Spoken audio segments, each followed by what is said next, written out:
The question I looked at was, what if the ocean were freshwater instead of saltwater? So first off, elephant in the room, we're all going to die, clearly.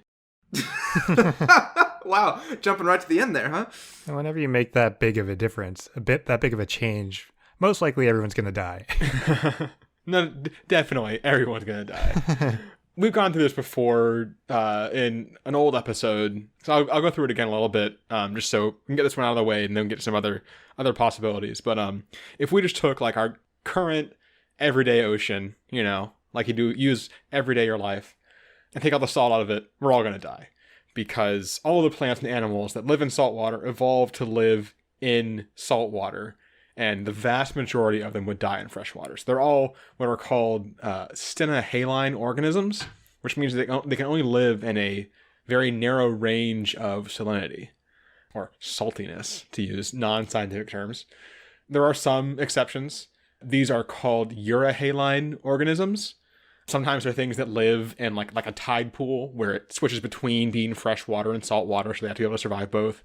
Other times, the more common ones probably are ones that live most of their lives in either freshwater or saltwater, but then have to migrate to the other to spawn for some reason. I don't know why they evolved this way. It doesn't really make much sense, but that's a thing. Maybe because they're predators that live in the same environment, they could put their eggs in like a spot they couldn't get to, and like, you can't live out here. But there's still predators in other places. I don't know. Whatever. They don't think very far. They're fishes. Yeah. So it's like salmon live in salt water, migrate to freshwater to spawn. North American and European eels apparently live in freshwater and migrate out to saltwater to spawn.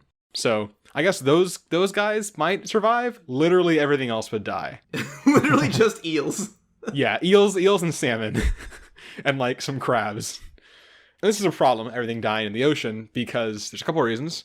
One, the one that I know that we talked about before, is that one of those things is phytoplankton, which are these little microscopic plants that just float around in the ocean, and they provide 50 to 85% of our oxygen, which is a lot.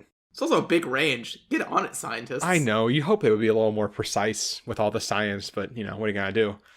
But also on top of that, you're gonna have all these dead fish and whatnot decomposing, and that decomposition process takes oxygen and gives off carbon dioxide. So in addition to losing all this oxygen production, we're gonna have even less oxygen because it's all gonna get sucked into these decomposing fish. So everything dies. It's a bad time. We're not gonna focus on that. We're gonna move past it because it's actually possible to have freshwater oceans on our very planet. We used to have freshwater oceans. 3.8 billion years ago, when the planet first cooled down to the point where it was actually cool enough for the water to condense, all the water on the planet was freshwater. There was no salt in the water. That's back when we didn't have to worry about everyone dying. Right, exactly, because there wasn't anyone. Yay! Because they would have died from the terrible, terrible everything else about the planet. But, point being, doesn't matter. And it being too hot for water to be there. Right, yeah. So water all shows up. Well, it doesn't show up. Water all condenses into oceans, and it's all fresh water. But then as the water cycle starts and water starts evaporating, going up into the atmosphere, while it's up in the atmosphere, it is absorbing some of the carbon dioxide from the atmosphere. And then when it falls as rain, that rain is slightly acidic. And that acidity erodes the rocks as it flows over it. And with that erosion, it pulls out salts and minerals. And those stay in the water, get dragged out to rivers and streams, and then from there out into the oceans. And the water cycle keeps going, and salt keeps getting, eroded out of rocks and pulled on down. But that salt can't get sucked up with the water when it evaporates. So all that salt just keeps getting pulled bit by bit over 3.8 billion years into the ocean to the point where we've reached this current level of salty ocean. So really, it's the rocks that were the first, ocean dumpers. It wasn't us. Yeah, right. They dumped in the Charles. I shouldn't make that joke because it only makes sense to anyone who has lived specifically in Boston. Anyway, fun bonus thing, anyone living in Boston. You got that one. I don't even get it. I live in Boston. I know the Charles exists. I just don't know dumping it in the Charles. Oh, there's all these little signs and stuff all over Boston that say don't dump in the Charles. There's little drains with a little picture of a fish and it says don't dump in the Charles. It's great. Anyway. Oh, they got those in other places too. New York has them. Don't. Oh, okay. Just don't jump in rivers. It's a bad idea. Anyway, don't do that. Why the rocks did it though?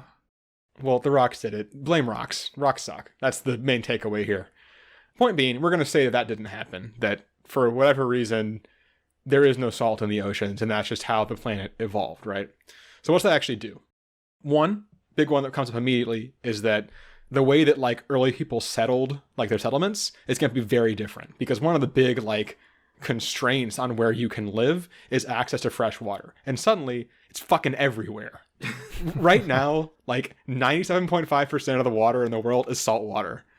So we suddenly have an impossibly larger amount of fresh water available. So every coast is suddenly super easy to settle on, because you will always have fresh water. Man, fuck rocks. I know, right? It's all these rocks. Damn it, rocks. They made things so much harder for us.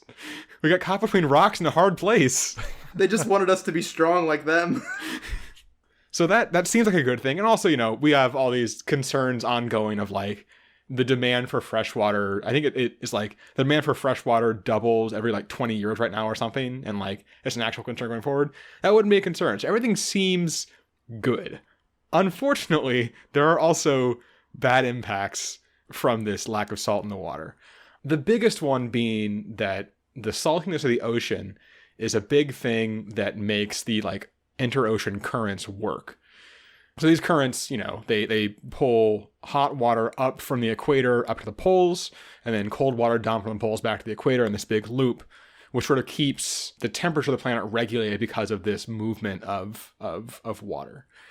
And one of the things that makes them work is the salinity of the ocean, because up near the poles, it's cold enough for the water to freeze. And when the water freezes, much like when it evaporates, that salt can't stay in it. So that salt drops down, and the salt level in the water that doesn't freeze increases, and it becomes more dense. And when it becomes more dense, it drops, and that makes space for that warm water from the tropics to move up. So without that salt, some of it might still happen just due to, there's like wind impacts, and there are some just heat-based impacts, but it is a big component, and there's definitely going to be a lot less of this ocean current. And this is going to cause a lot of things.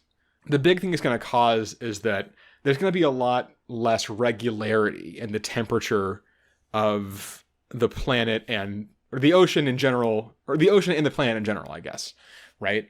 So right now, the oceans stay pretty regular temperature because of this movement of water. That's not going to happen anymore. It's going to go through sort of more phases as it happens a little more randomly.